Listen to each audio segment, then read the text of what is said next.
ఈ ఎంహెచ్యూ కానీ వాడు సరిగ్గా లేకపోతే వాళ్ళు ఆటోమేటిక్గా ప్రతిదాన్ని కూడా ఒక బలహీనంగానే తీసుకుంటూ ఉంటారు.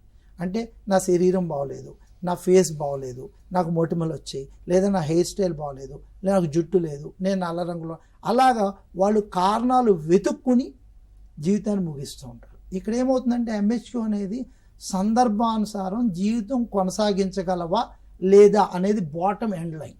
దాన్ని బేస్ చేసుకుని డిఫరెంట్ సిచ్యువేషన్స్ మీద వాళ్ళ కమ్యూనికేషన్ కానీ, వాళ్ళు వినే శక్తి కానీ, వాళ్ళు మాట్లాడే విధానం కానీ, వాళ్ళ ఆలోచనలో వాళ్ళు వాడుతున్న పదాలు కానీ మాకు బయటపడతాయి. సో వ్యక్తితోటి మాట్లాడించినప్పుడు ఆ వ్యక్తి వాడే పదాల బట్టి అతని యొక్క తీవ్రతను మనం అర్థం చేసుకోవచ్చు.